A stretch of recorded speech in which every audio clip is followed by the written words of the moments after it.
오전의 말씀은 요한 1서 3장을 보겠습니다. 요한 1서 3장 1절에서 3절 말씀을 다 같이 보겠습니다. 다 찾으신 줄 알고 제가 붙들어서 읽겠습니다.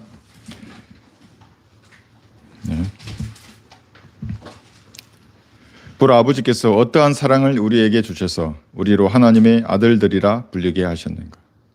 그러므로 세상이 우리를 알지 못하나니 이는 세상이 그분을 알지 못했기 때문이라. 사랑하는 자들아, 이제는 우리가 하나님의 아들들이라.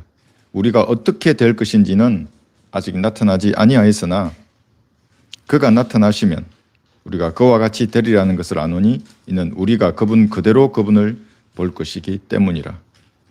그분 안에서 이 소망을 가지는 사람은 누구나 그분이 정결하신 것처럼 자신을 정결케 하느니라. 누가 하나님의 아들인가? 누가 하나님의 아들인가라는 제목으로 말씀을 전하겠습니다. 잠깐 기도드리겠습니다. 위하신 주 하나님 아버지, 참으로 화창한 날씨를 허락하여 주시고 또 주님의 피로 구원받은 귀한 성도들을 한자리에 모아주셔서 영과 진리로 귀한 경배를 드리게 해주셔서 참으로 감사드립니다. 주님께서 이 예배를 구성하는 모든 요소를 하나하나 주관하시고 또 찬양과 또 기도와 말씀으로 은혜 받게 해주셔서 또한 참으로 감사드립니다. 아버지 앞에 드려지는 귀한 경배를 드리기를 원합니다. 저희들의 마음의 중심이 오직 하나님만으로 가득 차게 하시고 하나님만에 집중하는 귀한 시간이 되게 해주십시오. 특별히 예수님의 피로 구원받은 우리가 하나님의 아들들인데 오늘 전파되는 이 말씀을 통하여 하나님의 아들이 이제 어떻게 살아야 할 것이고 또 이 의미가 무엇인지를 잘 이해하고 깨닫는 귀한 시간이 되게 해주십시오. 방에는 모든 어둠의 영들과 마귀의 세력을 모두 몰아내어 주시고 이 시간 성령께서 각자를 주관하여 주십시오. 주 예수 그리스도 이름으로 기도합니다. 누가 하나님의 아들인가입니다. 자녀는 부모를 닮습니다. 외모나 습관, 가치관을 부모에게서 보고 들으면서 닮아갑니다.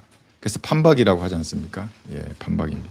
얼굴을 보면 누구의 자녀인지를 압니다. 그런 모습들이 남아있기 때문에 그렇죠. 그런데 외모가 현저하게 다를 경우가 있습니다. 부모하고 외모도 다르고 가치관도 다르고 뭔가 달라 보이는 경우가 이 세상에 많이 있습니다. 여러분 친자 식별 연구소라고 들어보셨습니까? 자녀인데 부모하고 닮지를 않은 겁니다. 그러니까 이제 소송을 내는 겁니다. 과연 나의 아이인가? 그런데 조선일보 이 기사에 보면 그 연구소 자체, 연구소의 20%는 그런 식별이 불가능한 기관인 겁니다.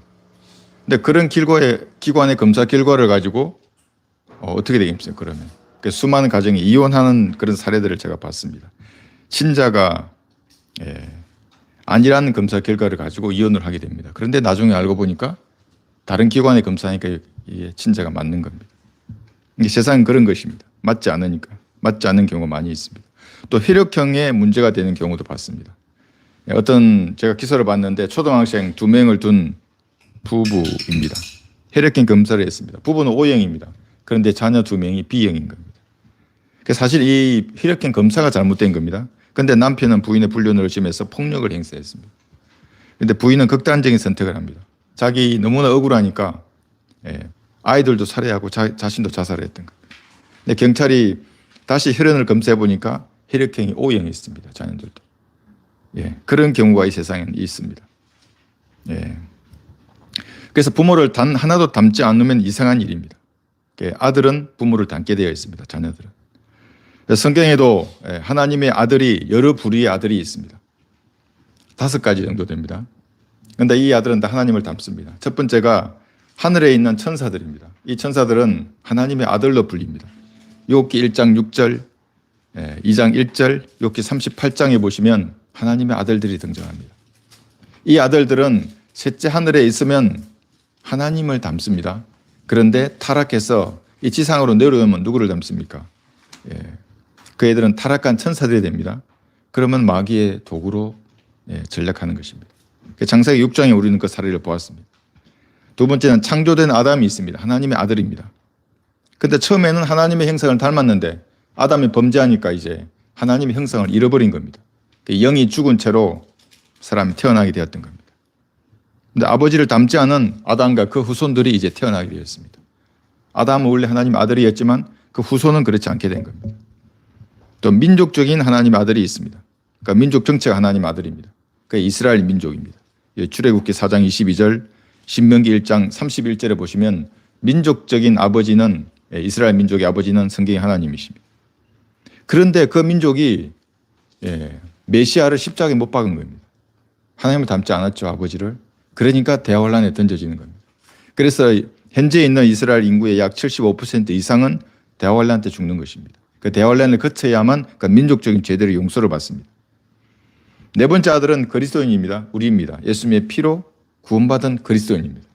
그럼 하나님을 닮아야 되지 않습니까? 닮지 않으면 이상하죠. 하나님의 성품과 정반대의 생활을 한다? 이상한 겁니다. 마지막 다섯 번째 아들은 예수님이십니다. 인간으로 유일하게 태어나신 하나님이십니다. 육신으로 나신 분입니다. 여호와 하나님께서. 하나님의 형체이고 하나님의 실체가 예수님입니다. 보이는 유일하신 하나님. 이 중에서 두 부류의 하나님의 아들이 있는데 이는 지상에서 볼 수 있습니다. 자신의 종교라든지 종교가 개신교이거나 가톨릭이거나 불교이거나 신천지라고 해서 구분되지 않습니다. 첫 번째는 야곱의 아들들입니다. 육신적인 씨들. 야곱의 12아들을 통해서 태어난 유대인들이 아직도 하나님의 아들들입니다. 민족적으로 하나님의 아들입니다. 그렇다고 해서 개인적으로 예수님을 구주로 영접하지 않아도 그러면 하나님 아들이 되는가? 그렇지는 않습니다. 그러나 혈통적으로는 하나님께서 지금도 그들을 민족적으로는 자신의 아들로 보십니다. 유대인이 있고, 두 번째 부류는 예수 그리스도를 구주로 영접해서 하나님의 영이 우리 안에 들어와 있는 생명을 부여받은 이방인들입니다. 우리는 원래 이방인입니다. 유대인이 아닌 모든 민족들은. 그 중에서 생명을 부여받은 우리 그리스도인, 하나님의 교회라고 하는 거예요. 두 부류의 하나님 아들들이 지상에 있는 겁니다. 고린도전서 10장을 한번 보겠습니다. 32절에 보시면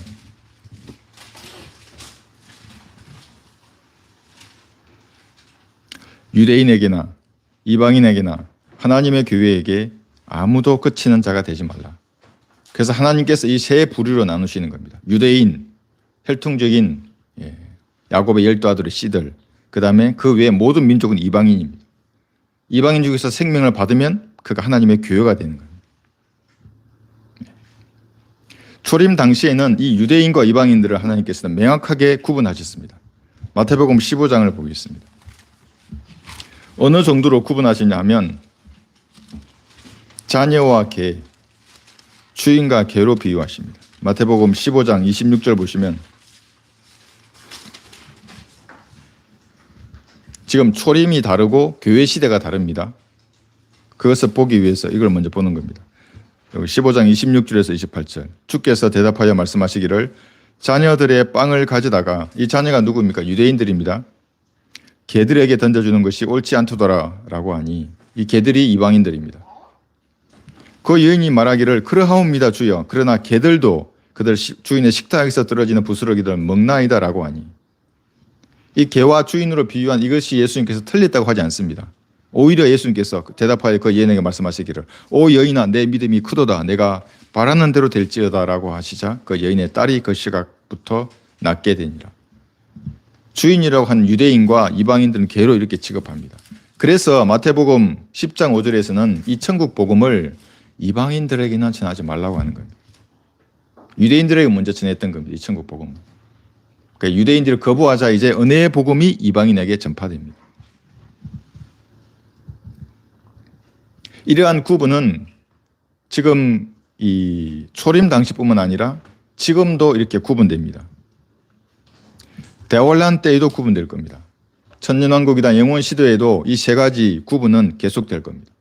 대환란 때에는 13만 4천으로 예표되는 유대인 환란 성도와 흰옷을 입은 이방인 성도로 구분되는 겁니다. 왜 구분됩니까? 대환란 때에는 초림 때와 같이 율법이 작동합니다. 대환란 때에는 무서운 법률이 작동되기 때문에 구분되는 겁니다. 천년왕국 때도 마찬가지입니다. 이방인이 유대인을 섬깁니다. 완전히 구분됩니다. 영원 시대에는 살 곳 자체가 다릅니다. 영원 시대에 우리 교회는 새 예루살렘 도성에서 살고 유대인들은 땅에 사는 겁니다. 새 땅에서. 이방인들은 이 지구가 가득 차면 끝없이 번성해서 나갑니다. 우주를 가득 채우는 것입니다. 그런데 교회 시대만큼은 유대인과 이방인이 하나로 될 수 있습니다. 에베소서 2장을 찾아보겠습니다. 그러니까 주인과 개로 비유한 이방인과 유대인이 어떤 이유로 하나가 되는 겁니다. 유대인들의 생각으로는 있을 수 없는 일입니다. 같이 식탁에 앉지도 않습니다. 그들은. 왜 개취급하기 때문에 이방인들을. 그런데 어떤 이유로 이것을 하나가 됩니다. 에베소서 2장 여기 11절에서 16절을 보시면 그러므로 너희는 손으로 육체에 행한 할례사로 불린 자들에 의하여 유대인들이죠. 과거에는 육체로 무할례자라고 불린 이방인들이 있음을 기억하라. 좀 더 정확히 말하면 개로 불리었습니다. 초림 당시에. 예수님 직접 하신 말씀입니다. 그때 너희는 그리스도로부터 분리되어 있었고 이스라엘 나라에 속하지 않는 타국인이요 약속의 언약들로부터는 생소한 사람들이었으며 소망도 없고 세상에서 하나님도 없었느니라. 그래서 이방인들을 개로 불렸던 것입니다. 그러나 한때 멀리 있었던 너희가 이제 그리스도 예수 안에서 그리스도의 피로 가까워졌느니라. 예수님의 피로 이방인과 유대인을 나누던 그 구분이 없어진 겁니다. 그는 우리 화평이 전이 둘을 하나로 만드셨고 우리 사이에 가로막힌 중간의 벽을 허물어 떨으셨으며 원수된 것 곧 법령 안에 속한 계명들의 율법까지도 그의 육신 안에서 폐기하셨으니 예수 그리스도를 구주로 영접하면 이 율법마저도 폐기되는 겁니다. 그래서 이방인과 유대인이 하나가 되는 겁니다. 다 같이 주인의 아들이 되는 겁니다. 이는 그들을 자기 안에서 한 세 사람으로 창조하사 화평케 하시고 그가 십자가를 통하여 둘을 한 몸으로 만들어 하나님과 화해하도록 함이며 그 십자가로 원수된 것을 죽이려 함이니라. 이것이 가능하게 된 이유는 예수님의 피입니다. 하나님의 피입니다. 인간의 회개나 헌신이나 봉사, 무슨 도덕법을 준수하는 것 그러한 것들로는 이 벽을 넘을 수 없는 겁니다. 예수님의 탄생과 십자가에 흘린 이 십자가에서 피 흘린 이 역사적인 사실은 누구나 다 알고 있습니다. 어떤 죄인이 이 사실을 믿거나 믿지 않거나 이것은 불변의 진리입니다. 그런데 이 사실만으로 죄인이 생명을 받는 것은 아닙니다. 왜냐하면 오늘날 얼마나 많은 사람들이 예수님께서 십자가에 못 박혀 죽으신 사실을 다 알고 있습니까? 무명의 행제도 알고 행위구원을 주장하는 성한경 목사나 박한수 목사나 조영기 목사나 폴 월스 같은 이런 행위구원론자 이런 목사들도 그 사실은 다 알고 있습니다. 그런데 구원받지 않는 것입니다. 교황도 알고 있습니다. 이 나라 7만여 개의 교회를 다니면 목사들도 알고 1천만 명 이상의 기독교인도 알 수 있습니다. 여러분 네이버에 검색만 해도 알 수 있습니다. 예수님께서는 온 인류의 죄를 대속하셨다고 거기 기록되어 있습니다. 그런데 그들은 그 십자가의 사건을 알고도 구원받지 못하는 이유는 자신의 구주로 받아들이지 않기 때문에 그렇습니다. 반드시 그분을 자신의 개인의 구주로 영접해야만 하나님의 아들이 됩니다. 요한복음 1장을 다시 보겠습니다. 구원받는데 어떻게 해야 하는가 논쟁이 필요 없습니다. 여기에 매주 설교 시간에 이 구절을 제가 인용합니다. 여러분 이제 아마 거의 다 암기하셨을 겁니다. 여기 보십시오. 요한복음 1장 12절. 유대인들은 예수님을 거부했습니다. 메시아로 받아들이지 않았습니다. 그러나 그분을 받아들이면 여기 리시브입니다. 영접하는 게. 그러나 누구든지 그를 영접한 사람들에게는 하나님의 아들들이 되는 권세를 주셨으니 즉 그의 이름을 믿는 사람들이니라. 무슨 침례를 받아야 되고 성령 침례를 받거나 방언, 회개, 무슨 계시, 꿈 아무것도 상관없습니다. 영접하는 겁니다. 영접하는 자가 믿는 자입니다. 어떤 분이 질문하셨습니다. 영접하는 거하고 믿는 거하고 어떻게 차이 나냐고. 여기 12절 있지 않습니까? 영접하는 자, 곧 그게 뭐냐면 그 이름을 믿는 자입니다. 그게 믿는 거, 영접하는 게 같은 말입니다. 인격을 가지신 예수님을 영접하는 겁니다. 어떤 진리나 메시지를 받아들이는 게 아닙니다. 그래서 그 인격을 가지신 예수님을 영접하면 예수님의 상한 마음을 여러분이 알 수 있습니다. 십자가에 달리시기 전에 당한 그 고통, 또 예수님의 상한 마음을 이제 알게 되는 겁니다. 그러면 그분을 찬양하게 됩니다. 진심으로. 인격적으로 예수님을 만나지 못하면 역사적인 사실로만 아는 것입니다. 구원받지 못합니다. 10억의 가톨릭 교인이 그렇게 하고 있는 겁니다. 역사적인 사실로. 그리고 그분을 영접하면 구약의 하나님의 아들들, 그것을 여러분이 대체하는 겁니다.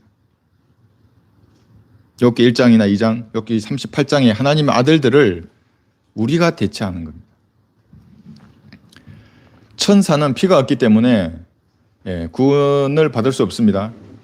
지금 셋째 하늘에 있는 이 천사들의 3분의 1은 대환란 때에 타락해서 지구로 던져질 것입니다. 여기 계시록 12장 보시면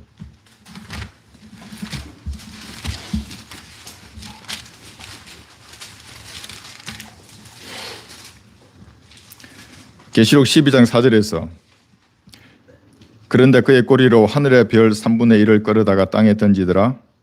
또 그 용이 그 아이를 태어나자마자 삼키려고 출산하려는 그 여인 앞에 서 있더라. 이 별이 천사들입니다. 다른 구절에서 그것을 증명합니다. 그러니까 피 없는 이 천사들은 창세기 6장에 죄지은 천사들도 구속할 수가 없는 것이고 미래에 다시 타락합니다. 여러분 어떻습니까? 여러분은 구원을 잃어버리거나 범죄에서 타락할지 불안한 적이 없으십니까? 혹시 내가 불못에 던져지면 어떻게 하는가 불안한 적이 없었습니까? 제가 불못의 존재를 성경적으로 알았을 때 너무나 불안했습니다. 그래서 다시 영접 기도했습니다. 내가 이곳에 가면 되는가? 영원히 불타는 곳인데. 천사들은 그렇게 됩니다. 과거도 그렇게 타락했고 앞으로도 타락할 겁니다. 잠시 후에. 근데 우리는 영원합니다. 우리의 구원은. 왜냐하면 하나님의 흘리신 그 피가 영원하기 때문에 그렇습니다. 그를 영접하면 삼위일체의 한 분이신 그분과 같이 되는 것입니다. 지금도 그분의 몸입니다. 그분의 뼈이고 살의 지체입니다. 이게 에베소서 5장 30절의 말씀입니다. 미래에는 어떻게 되는가? 변화되는 겁니다. 무엇으로? 하나님의 아들로 똑같은 모습으로 그 신분과 지위가 다 바뀌는 것입니다. 이것이 그리스도인입니다. 여기 다시 본문을 보시면 누가 하나님의 아들인가? 요한일서 3장을 보시면 보라 아버지께서 어떠한 사랑을 우리에게 주셔서 우리로 하나님의 아들들이라 부르게 하셨는가? 그러므로 세상이 우리를 알지 못하나니 세상이 하나님의 아들인 우리를 알지 못합니다. 왜 그렇습니까? 이는 세상이 그분을 알지 못했기 때문이라. 예수님을 모르기 때문에 그렇습니다. 바른 말씀을 전하면 뭐라 그럽니까? 이단 취급하고 광신자 취급합니다. 제가 쌓아놓은 하늘의 그 보화, 이 기쁨과 감사에 대해서 말하면 이상하게 생각하는 겁니다. 좀 힘이 없거나 배우지 못한 무식한 사람쯤으로 취급합니다. 어떤 경우에는 제가 어떤 교주에게 속아 있는 사람으로 생각합니다. 저는 누구든지 깨놓고 얘기하길 좋아합니다. 그러나 그렇지 않죠. 세상이 우리를 모르는 것은 예수님을 모르기 때문이라고 성경에 말씀하십니다. 창조주이시오 심판주이시며 구속주이신 예수님을 사람들이 잘 모르기 때문에 성경대로 모르기 때문에 그런 것입니다. 요한복음 17장을 보고 있습니다. 그러면 성경대로 아는 것이 왜 그렇게 중요한가? 성경적으로 알면 사람이 영원한 생명을 얻습니다. 여기 17장 3절에서 영생은 이것이니 영생이 뭡니까? 곧 사람들이 유일하시고 참 하나님이신 아버지와 아버지께서 보내신 예수 그리스도를 아는 것이옵니다. 알아도 성경대로 알아야 합니다. 성경대로 알아야 영원한 생명을 얻는 겁니다. 그러면 비성경적으로 알면 불못이 기다리고 있는 겁니다. 그래서 이 안다고 하는 이 문제가 정말 중요한 문제입니다. 그래서 사탄의 전략은 사람들로 하여금 성경대로 예수님을 알지 못하게 합니다. 그래서 다양한 성경을 출판하는 것입니다. 변개된 성경을 출판해서 성경대로 예수님을 알지 못하고 다른 예수를 알게 하는 겁니다. 다른 영에 휩싸여서 지옥으로 들어가는 것입니다. 그래서 하나님께서는 지금도 그것을 허락해 놓으십니다. 수많은 변개된 성경들을 다 펼쳐놓고 선택하라고 하는 겁니다. 복과 저주를 선택하게 하고 하늘나라와 지옥을 선택하게 하고 바른 성경과 가짜 성경을 사람들에게 선택하라고 펼쳐놓으셨습니다. 한번 생각해 보십시오.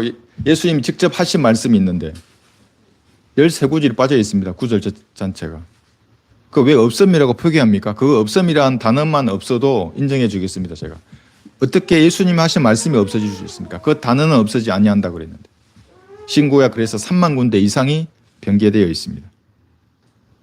성경이 변개되면 최종 권위가 없어지는 겁니다. 기록된 말씀이 권위가 아닙니다. 이제 누가 권위가 됩니까? 그 말씀을 인용하는 목사나 박사나 교단이나 교황이 최종 권위가 되는 겁니다. 왜 교황이 자기의 그 교수나 칙령이 최종 권위를 삼습니까? 성경에 오류가 있다고 이 가르치니까. 그러니까 교황이라고 하는 그 사람의 어떤 교단, 한 종파가 최종 권위가 되는 겁니다. 누가 최종 권위가 되는가? 학자들인가? 아니면 기록된 말씀인가? 많은 사람들은 이 권위를 내세우기 위해서 큰 교회 건물을 얘기하거나 종교적인 권력이나 이런 명예, 이런 것들을 내세우기도 합니다. 그리고 마치 유튜브에 보면 거짓 선지자인데 제가 보기에는 하나님으로부터 무엇인가 깨달은 것처럼 자기의 권위를 행사하는 것입니다. 하나님처럼. 이들을 추종하는 인간들이 사실은 더 문제입니다. 선택에 따른 책임을 져야 합니다. 마음 자세가 바르지 못하다면 하나님께서는 항상 미혹을 허락하십니다. 어떠한 이단들이 있습니까? 우리나라를 그렇게 시끄럽게 만들었던 휴거파. 날과 시간을 정하는 겁니다. 날과 시간을 특정하면 특정 이단이 됩니다. 성경에도 분명히 날과 시간은 아무도 모른다고 했습니다. 아버지만 아신다고. 우리가 알 수 있는 것은 때와 시기입니다. 그러니까 지금 때와 시기가 가까웠다는 건 알지만 날을 특정해서 5월달, 6월달 올해 온다고. 그건 하나님보다 자기가 더 똑똑하다는 거죠. 근데 정말 성경적으로 그렇다 그러면, 그런 내가 확신이 든다 그러면 더 규모 있게 인생을 써야 하는 겁니다. 더 가정에서 해야 할 일을 하고, 학교에서 해야 할 일을 하고, 직장에서 할 일을 하고, 은혜의 복음을 전해야 하는 겁니다. 그게 성경적인 그리스도인입니다. 때와 시기를 한번 보십시오. 사탄에게는 7년의 카드가 주어져 있습니다. 자기가 등장했을 때, 죄의 사람인데 지금은 이제 좀 있으면 멸망의 아들이 될 겁니다. 그 기간은 정해지는데 한 번 쓰면 없습니다. 사탄의 입장에서. 그러니까 그러한 여건이 지금부터 이제 만들어지고 있는 과정입니다. 때와 시기가 가까웠다는 건 알지만 날과 시간은 우리가 정하지 않습니다. 그 때를 알기 때문에 우리의 시간을 사용하는 겁니다. 우리의 물질을 사용하고 헌신하는 겁니다. 은혜의 복음을 전파하는데. 신천지 있습니다. 신천지와 같은 이런 건 뭡니까? 늙어서 죽고 가는 이만희하고 영원히 33살 반의 모습으로 영원히 사시는 하나님이십니다. 예수님은 어떻게 같을 수가 있습니까? 제가 신천지 그 전화로 상담하는 분하고 통화했다고 그랬죠. 예수님의 영이 이만희에게 갔기 때문에 이만희나 예수님이나 같다고 저한테 얘기했습니다. 그래서 제가 그랬죠. 태초에 이만희가 하늘과 땅을 창조하셨느니라. 그게 가능하냐고. 당신도 그렇게 믿냐고. 작년 1월 달에 그들의 인원은 20만 명입니다. 지금 더 늘었겠죠. 모르겠습니다. 코로나 사태로 어떻게 되는지 모르겠지만. 그러니까 20만 명이 일주일에 10,000원을 헌금하면 매주 20억의 헌금이 신천지로 들어가는 겁니다. 교인 수가 경기도가 제일 많습니다. 35,000. 1년 전에 지금 자료입니다. 서울이 3만입니다. 두 번째. 세 번째가 광주입니다. 네 번째가 부산입니다. 부산이 2만 명이랍니다. 지금 모르겠습니다. 어떻게 됐는지. 하나님 보시기에 합당한 마음을 가진 사람들은 하나님께서 자비를 베푸셔서 신천지에서 빠져나오게 하시는 겁니다. 그래서 우리 지금 정말 열성적으로 개인 구령하시고 복음을 전파하시는 이분들이 그렇게 빠져나오시는 분입니다. 내 마음 상태가 그래서 그렇게 중요한 겁니다. 죽기 직전까지 마음이 올바른 자에게는 하나님께서 은혜의 복음을 반드시 듣게 하시고 깨닫게 하십니다. 서산에도 계십니다. 온양에도 계시고. 그 외에 행위 구원론자들도 있습니다. 무명의 행주로부터 박성업 선교사, 성현경, 윤석전 목사. 그들은 모두 살아서 구원을 확신할 수 없다고 말하는 사람들입니다. 성경은 그렇게 말하지 않습니다. 교회 시대에 우리는 지금 확신하지 못하면, 제가 항상 강조하는 거지 않습니까? 우리 앞에서 구원 간증을 해보려 하면 못하는데 하나님 앞에서 어떻게 할 수 있습니까? 인간들 앞에서 구원 자기가 어떻게 받았는지 말을 못하는데 전능하신 하나님 앞에서 말할 수 있겠습니까? 다 알고 계신데. 그래서 그들의 행위는 내일 어떻게 될지 모르기 때문에 오늘 구원을 확신할 수가 없는 겁니다. 불안한 겁니다. 항상. 오늘도 불안하고 죄지을 줄 몰라서. 모두 변기된 성경으로 변기된 교리를 들었기 때문에 그렇습니다. 성경대로 예수님을 알 수가 없습니다. 미혹 속에 있는 겁니다. 에스겔 14장을 한번 보겠습니다. 에스겔 14장 여기 9절에 보시면 왜 사람들이 잘 속는가? 속는 사람은 1차적으로 그 사람에게 책임이 있습니다. 핑계댈 이유가 없습니다. 돌아서서 다시는 속지 않으면 됩니다. 에스겔 14장 9절에서는 누가 그를 속였는지 정확하게 성경이 말씀하십니다. 만일 선지자가 속아서 어떤 일을 말하였다면 이 말은 유튜버들이 거짓 교리를 퍼뜨리고 이단 사이비들이 무슨 자기도 하나님의 교회인 양 이렇게 진리를 전파한답시고 그렇게 말하면 그것은 나 주가 그 선지자를 속인 것이니 하나님께서 이만희를 속인 겁니다. 내가 내 손을 그에게 펴서 내 백성 이스라엘 가운데로부터 그를 멸할 것이라. 그도 멸하고 그를 따르는 사람들도 멸하는 것입니다. 이런 미혹의 영이 자기에게 다가온다는 것은 무언가 있습니다. 그런 파리들이 날리게 하는 요소가 내 마음에 있는 겁니다. 떨쳐내야 합니다. 그것을. 이제 깨달으신 분들은 떨쳐내야 합니다. 성경대로 예수를 알지 못하도록 미혹을 허락하신 분은 하나님입니다. 그의 마음 상태가 그러하기 때문에 그렇습니다. 거듭나지도 않은 자들이 거듭난 체하고 자신을 속이는 겁니다. 사람들을 속이고 하나님마저 속이려고 합니다. 누가 하나님의 아들인가? 여기 2절을 보시면 두 번째는 그와 같이 될 것입니다. 여기 답이 나왔습니다. 누가 하나님의 아들입니까? 우리가 하나님의 아들입니다. 사랑하는 자들아, 이제는 우리가, 여기 우리란 말이 계속 나옵니다. 이제 앞으로 하나님의 아들들이라. 우리가 어떻게 될 것인지는 아직 나타나지 아니하였습니다. 그러니까 여러분의 참모습은 아직 나타나지 않은 겁니다. 그가 나타나시면 예수님이 공중에 재림하시면 우리가 그와 같이 되리라는 것을 아노니 는 우리가 그분 그대로 그분을 볼 것이기 때문이라. 못자국 난 예수님의 모습 그대로 이분을 볼 것입니다. 33살의 유대인 남자입니다. 이만이 아닙니다. 어떤 분에게 전화가 왔습니다. 좋은 질문을 했습니다. 죄를 제거했다는 뜻이 무엇입니까? 이렇게 저한테 묻는 겁니다. 하나님의 피로 죄가 제거되었는데 왜 믿지 않는 사람들은 있고 믿는 사람들에게도 왜 죄가 있는 겁니까? 이제 그래서 머리 위에 있는 죄, 내 몸 안에 있는 죄가 무슨 뜻입니까? 이렇게 질문을 했습니다. 좋은 질문입니다. 하나님께서는 여러분들을 지옥으로 보내는 머리 위에 있는 죄는 예수님의 피로 다 제거한 겁니다. 믿으면 그것이 효력을 발휘합니다. 새 언약이 그 사람과 하나님과 맺어지는 겁니다. 지옥에 가지 않습니다. 그러나 그러더라도 그 사람 몸 안에는 여전히 죄가 있습니다. 이 몸 안에 있는 죄는 구원받지 않은 사람도 똑같은 겁니다. 그러니까 구원받은 사람이나 받지 않은 사람이나 육신은 똑같습니다. 근데 우리는 그 죄들이 내 행동으로 표출되지 아니하도록 기도와 말씀으로 규제하는 것만 다를 뿐입니다. 내 머리 위에 있는 죄가 용서된 겁니다. 그래서 사람들에게 말할 때 이겁니다. 당신의 죄가 예수님의 피로 이미 용서됐다고. 그것에 반응하는 사람은 구원을 받는 겁니다. 그래 어떻게 하면 되냐고 내가. 같이 기도하면 되는 겁니다. 이렇게 하면 머리 위에 죄가 없어지는 겁니다. 그게 이제 예수님과 함께 십자가에 매달렸던 그 강도와 똑같은 겁니다. 예수님 인정하면 머리 위에 있는 죄는 없어지는 겁니다. 구원받은 하나님의 아들의 참모습은 현재 흙으로 만들어진 이 육신이 아닙니다. 이 육신은 임시로 구하는 텐트와 같습니다. 훈련장에서 텐트 적으셨죠? 훈련 끝나면 다 걷어야 하는 겁니다. 때가 되면 다 텐트를 걷습니다. 제가 청년들에게 복음 전할 때 항상 그럽니다. 나이가 어리다고 오래 사는 거 아니다. 인생은. 나이가 많다고 빨리 가는 건 아니다. 우리의 인생은 텐트와 같은 것이다. 때가 되면 다 걷어야 한다고. 영원하지 못합니다. 성경대로 공중에서 여러분의 이름이 나팔 소리처럼 크게 불려지면 모두가 변화됩니다. 33살의 예수님과 똑같은 모습으로 변화되는데 그것이 여러분의 참모습입니다. 다시는 범죄할 수 없습니다. 갈등하지 않습니다. 죄를 지을까 말까. 천사들처럼 타락할 수도 없습니다. 늙거나 병들지도 않습니다. 화장하지 않아도 이제 얼굴에서 광채가 납니다. 영원한 광채입니다. 빌립보서 3장을 한번 보겠습니다.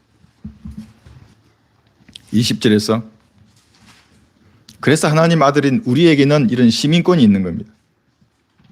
20절, 21절 빌립보서 3장입니다. 우리의 시민권은 하늘에 있으므로 우리가 그것으로부터 오실 구주이신 주 예수 그리스도를 기다리고 있으니 그가 만물을 자신에게 복종시키는 그 능력의 역사로 인하여 우리의 천한 몸을 이 텐트는 그래서 천한 몸입니다. 이 육신은 그분의 영광스러운 몸같이 변모시키리라. 영원히 죽지 않는 영광스러운 몸으로 변모시키는 것입니다. 우리의 참모습은 아직 나타나지 않았습니다. 세월이 흐르면 우리의 육신은 아프고 병드는 것입니다. 고단한 인생입니다. 고린도 후서 여기 4장에 보시면 16절에서 예수님 믿으면 모든 질병이 낫고 뭐 그런 거 아닙니다. 은사주의자들이나 그런 환상에 빠져 있는 겁니다. 4장 16절 보시면 고린도 후서입니다. 이런 까닭에 우리가 낙심하지 아니하노라. 고린도 후서 4장 16절입니다. 예, 낙심하지 않습니다. 우리는 오히려 우리의 그 사람이 썩어질지라도, 우리의 이 육신을 말하는 겁니다. 그 사람 이게 썩어질지라도 우리의 속 사람은 날마다 새로워지나니. 날마다 새로워지는 겁니다. 우리의 속 사람은 그날과 시간이 다가올수록 우리의 성경적 복음을 전하는 우리를 향한 그 박해의 강도는 심해지는 겁니다. 강해지는 것입니다. 교회 시대의 마지막에는 절대 다수가 행위 구원을 주장하게 됩니다. 왜 그런 줄 아십니까? 대환란에서 행위로 구원받아야 하기 때문에 대환란을 근접하면 할수록 행위 구원을 내세우는 겁니다. 목배에 있는 연습을 하고 표받지 않는 연습을 하고 그렇게 되는 겁니다. 영적 기도가 뭐가 그리 무섭습니까, 여러분? 도망가는 사람이 있습니다. 소리치고 이단이야 막 이러면서 영적 기도. 그 돈이 드는 것도 아니고 뭐가 어렵습니까, 영적 기도하는 게? 어린아이가 같이 믿으면 그 순간 구원을 받는데, 성경이 그렇게 말씀하고 있는데도 영적 기도를 두려워서 도망가는 것입니다. 그렇게 만듭니다, 목사들이. 여기 17절을 보시면, 이는 우리가 잠시 받는 가벼운 환난이, 이 땅에서 받는 그러한 어려움들, 고난들을 말하는 겁니다. 우리를 위하여 훨씬 뛰어난 영원한 영광의 비중을 이루어가기 때문이다. 여러분이 변화된 그 33살의 몸은, 영원한 영광의 그 비중은 너무나 우리가 표현하기 어려운 것입니다. 피터팬이 되는 겁니다, 여러분. 하늘 날아다니는 겁니다. 생각의 속도로 움직이는 겁니다. 아프지도 않고. 가보고 싶은 데 있으면 가면 됩니다. 내가 생각하는 그 속도로 가는 겁니다. 너무나 영광스러운 겁니다. 그래서 그 영원한 영광의 비중을 우리가 현재 받는 그 고난의 무게 비등하게 만드는 겁니다. 그래서 고난이 기쁜 겁니다. 그리스도인에게는 하나님을 영화롭게 하는 겁니다. 훨씬 뛰어난 영원한 영광의 비중을 이루어갑니다. 우리가 받는 환난이. 그럼 환난이 없으면 비등하게 안 됩니다, 이게. 고난, 그래서 복음을 전하면서 환난을 탈게 받는 것입니다. 이런 소망을 그리스도인들이 가지고 있습니다. 로마서 8장을 보겠습니다. 그런데 만약 그렇다면, 그런 소망을, 영원한 영광을 우리가 가지고 있다면 인내로서 이때를 기다려야 합니다. 로마서 8장 22절을 보시면 25절까지, 모든 창조물이 이제까지 함께 신음하며 고통받는 것을 우리가 아노니 그들뿐만 아니라 성령의 첫 열매들을 가진 우리까지도 속으로 신음하며 양자되는 것, 곧 우리 몸의 구속을 기다리고 있느니라. 여러분의 몸도 구속될 겁니다. 혼은 이미 구속되었습니다. 여러분, 아무도 여러분을 지옥에 보낼 수 없습니다. 하나님도 여러분의 혼을, 여러분이 무엇을 잘못했다고 해서 지옥에 보낼 수 없습니다. 왜냐하면 성경에 기록되어 있는 것은 하나님도 준수하십니다. 법칙의 하나님이시기 때문에. 이는 우리가 소망에 의하여 구원을 받았음이나 보이는 소망은 소망이 아니니 사람이 보는 것을 왜 바라리요? 그러나 만일 우리가 보지 못하는 것을 바란다면 인내로 기다릴지니라. 인내해야 하는 겁니다. 참모습으로 변화되는 그 순간, 그것이 그리스도인에게는 최고의 순간이고 최고의 기쁨입니다. 이런 무슨 복권을 당첨되는 게 부러우십니까? 분란의 시작입니다. 돈이 있다는 것은. 권력도 마찬가지입니다. 변화되는 이 순간이 우리에게는 최고의 순간이고 최고의 기쁨입니다. 그때까지 자기 앞에 놓인 경주를 끝까지 완주해야 합니다. 무엇으로? 하나님의 지혜와 능력으로. 지금 대환란이 다가오면 갈수록 거리마다 제약의 물결이 넘쳐납니다. 이단의 교리는 갈수록 판을 칠 겁니다. 아마 우리가 예수 영접하라고 이거 얘기하면 실제 돌을 던질지도 모릅니다. 제가 예전에 그리스 설교문을 만들 때 그런 글을 쓰면서 이거 진짜 돌을 던지면 어떡하지 이런 생각을 했습니다. 저에게 돌을 던지고 싶습니까? 이런 구절을 제가 넣은 적이 있습니다. 하나님의 피로 제가 용서됐다고 말하면 사람들이 그렇게 쉽게 구원받을 수 있어? 그런 시대가 곧 문 앞에 오기 때문에 갈수록 행위 구원자들이 늘어나는 것입니다. 더 문제는 그런 목사들의 설교에 길을 내준 사람들입니다. 우리가 전하는 성경적 진리를 거부하고 땅의 것에 소망을 두거나 마음 상태가 올바르지 못하면 그런 미혹에 속는 것입니다. 거듭나지도 않은 사람들이 성경을 가르치고 틀리게 가르치는 데 문제가 있습니다. 듣기 좋은 인문학, 종교학 강의만 하고 있습니다. 구원의 복음을 전하지도 않습니다. 여러분 보셨습니까? 유튜브에서 은혜의 복음을 제대로 전하는 목사가 열에 한 명이 있을까 말까 합니다. 번영신학과 상반되기 때문에 은혜의 복음은 돈이 되지 않는 겁니다. 그래서 목사들은 전하지 않습니다. 제가 직접 들었습니다. 그런 고백을 했습니다. 거리에 나가서 죄와 심판과 지옥과 보혈의 능력을 외치는데 누가 사람이 오겠습니까? 죄인들은 다 불쾌히 여기면서 가는 겁니다. 그 중에 하나님께서 원하시는 사람이 있으면 그 형제가 은혜의 복음을 듣고 구원을 받는 것입니다. 잘못된 그러한 복음을 전하는 그러한 목사들의 말을 들으면 혹시 그 가운데 구원받은 사람이 있을 수 있습니다. 그러면 그 사람이 가진 믿음조차도 나중에는 쓰레기로 만들어버립니다. 그래서 성경은 그것을 자기보다 2배나 더 악한 지옥의 자식으로 만든다고 하는 겁니다. 무명의 형제 얘기를 들으면 지금 계속 저에게 댓글하는 분이 있습니다. 2배나 더 악한 지옥의 자식들입니다. 성경에 기록된 것을 그대로 결코 받아들이지 않습니다. 누가 하나님의 아들인가? 세 번째는 자신을 정결케 해야 합니다. 3절 보시면 본문에 요한 1서 3장 3절 보시면 우리는 이 소망을 가지고 있습니다. 그분 안에서 이 소망을 가지는 사람은 누구나 그분이 정결하신 것처럼 자신을 정결케 하느니라. 이 복된 소망을 가지고 있는데도 불구하고 세상 사람들하고 똑같이 지저분하게 산다. 그러면 소망이 없는 것보다 못하게 되는 것입니다. 왜냐하면 더 악한 7영이 들어옵니다. 나에게는. 그리고 하나님의 이름에 먹칠을 하게 되는 겁니다. 이제 그런 의식이 생기면 너무나 부끄럽습니다. 하나님 앞에. 정결하게 살아야 합니다. 이러한 소망은 죽어도 다시 사는 소망입니다. 살아있는 여러분의 몸이 변화되는 소망입니다. 죽지 않고 여러분의 몸이 변화될 소망을 여러분 가지고 있습니다. 이 소망의 실제적인 그 의미는 장례식장에서 확인할 수 있습니다. 죽은 사람의 얼굴을 본 적이 있습니까? 네. 조금 나이를 들면 볼 것입니다. 영원한 이 심판, 불못을 아는 사람들에게 예수님을 믿지 않고 죽은 사람들이 얼마나 불쌍하겠습니까? 참으로 비극입니다. 그것보다 더한 슬픔은 없는 것입니다. 이것은 돈이 많거나 재벌이거나 무슨 장군이거나 노벨상을 타는 것과는 아무런 상관이 없는 소망입니다. 이 복된 소망은. 대통령이나 장관이나 국회의원도 상관없습니다. 목사나 신부나 중이나 세계 8대 종교 지도자, 이 복된 소망과는 아무런 상관이 없습니다. 그들은 자신들의 죄 가운데 소망 없이 죽을 것입니다. 장례식장에 가면 확연히 알 수 있는 겁니다. 아무리 유명 인사들이 거기에 참석을 하고 웅장하게 예를 다해서 그 사람을 보낸다고 하더라도 복된 소망과는 상관이 없습니다. 그건 자기 죄 가운데 죽을 것이고 백보자 심판에서 벌레와 같은 모습으로 다시 저주의 부활로 하나님 앞에 설 것입니다. 근데 우리는 다릅니다. 우리는 복된 소망을 가지고 있습니다. 이런 소망 없이 교회에 다니는 것은 여러분 교회에 놀이를 하는 것입니다. 성경책을 펴두고 하나님 예수님 이름을 말하는데 자신이 죽어서 어디로 가는지 모른다. 구원 확신이 없다. 교회 놀이를 하는 겁니다. 이 소망에 관해서는 베드로전서를 보겠습니다. 1장에서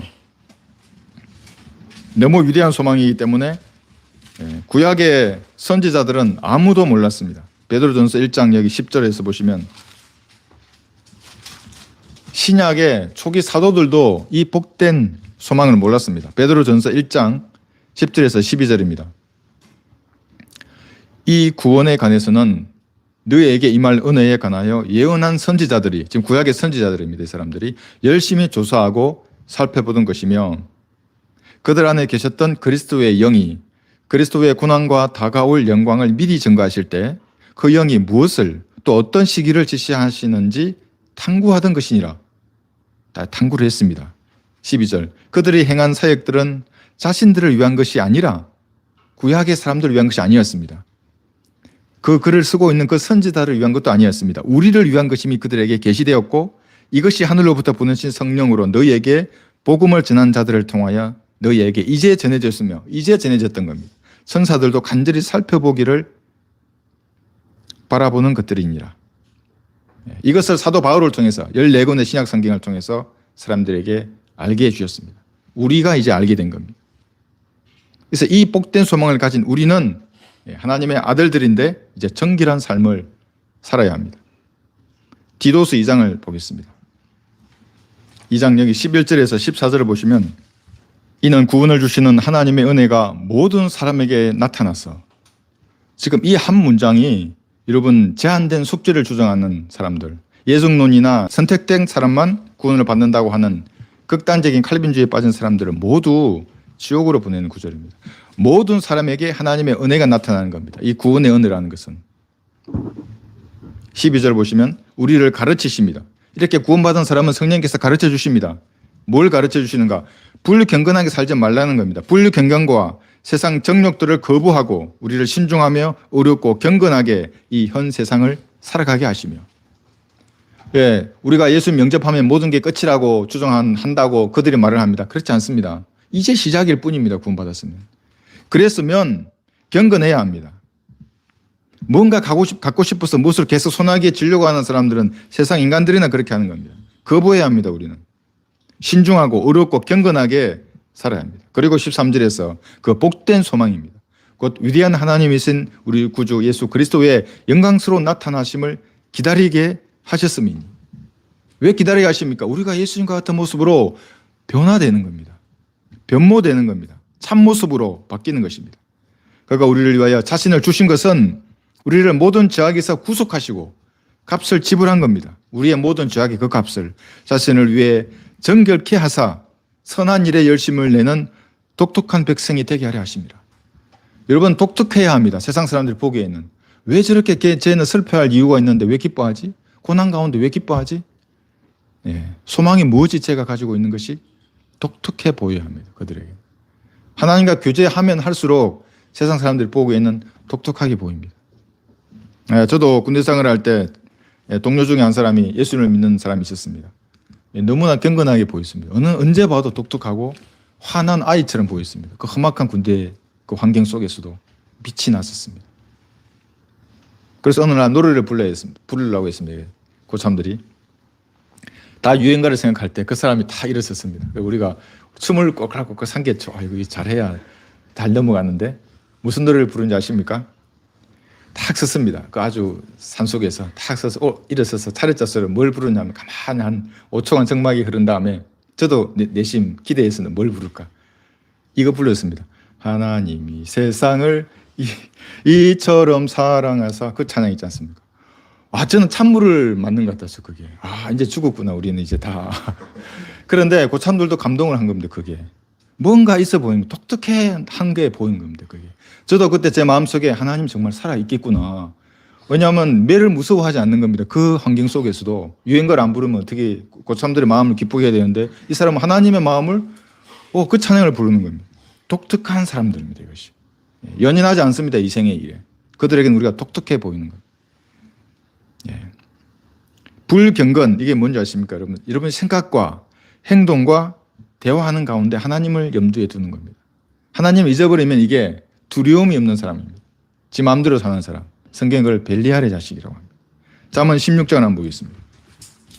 잠언 16장 여기 27절을 보시면 불경건이 여러분 말과 관련이 있습니다.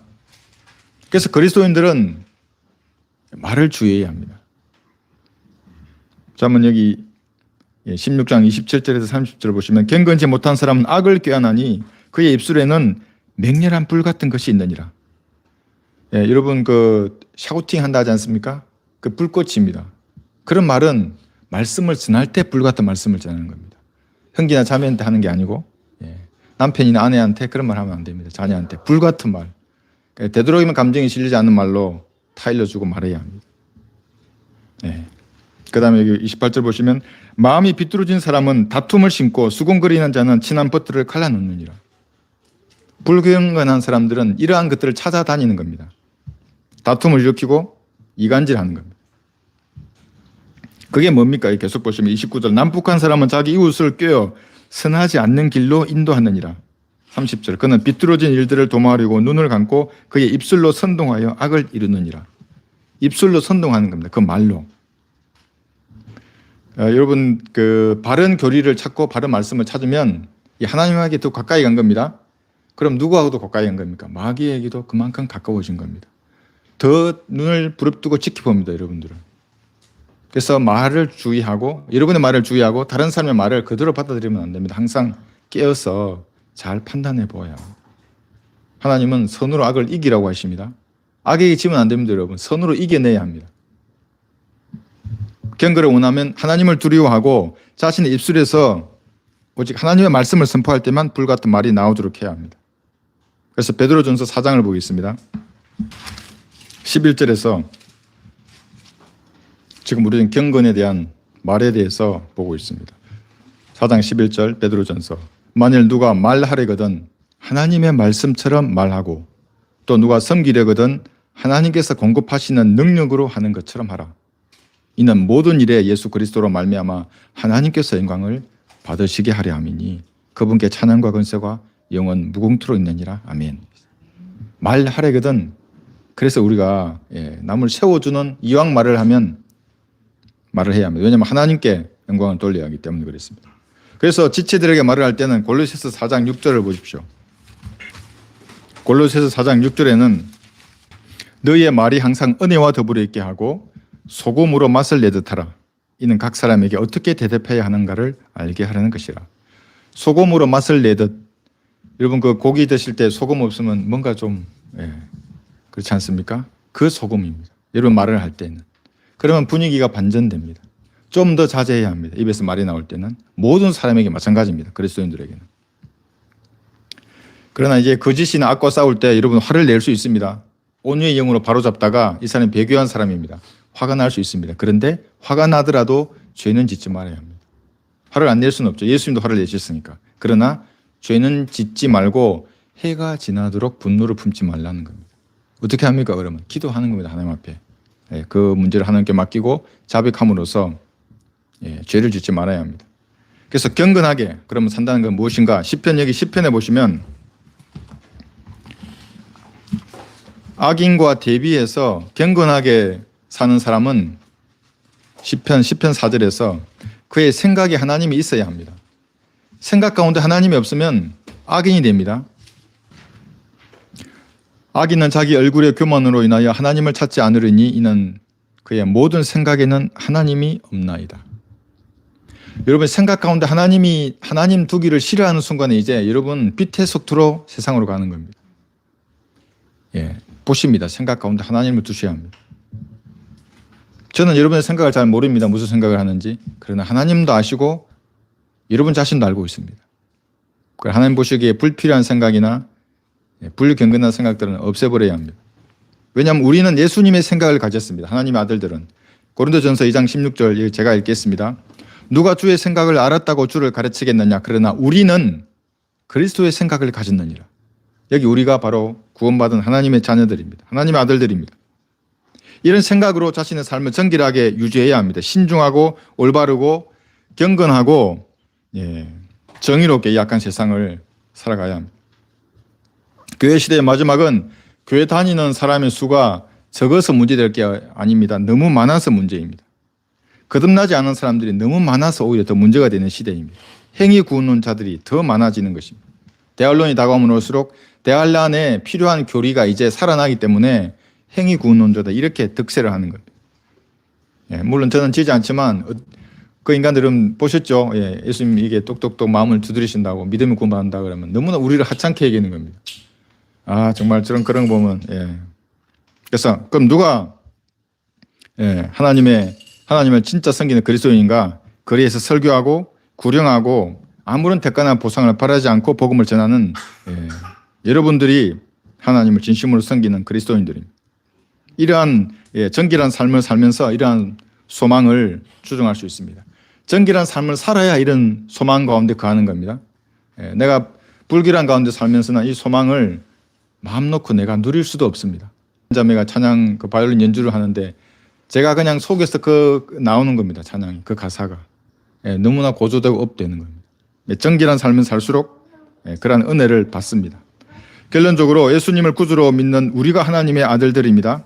율법의 행위나 율법을 준수하는 노력이 필요하지 않습니다. 성경은 누구든지 그를 영접한 자들, 그 사람들에게는 하나님의 아들들이 되는 권세를 주셨습니다. 이런 하나님의 아들들에게는 한 가지 소망이 있는데 그것은 그 사람, 이 육신은 썩어질지라도 이 속 사람은 갈수록 새로워지는 겁니다.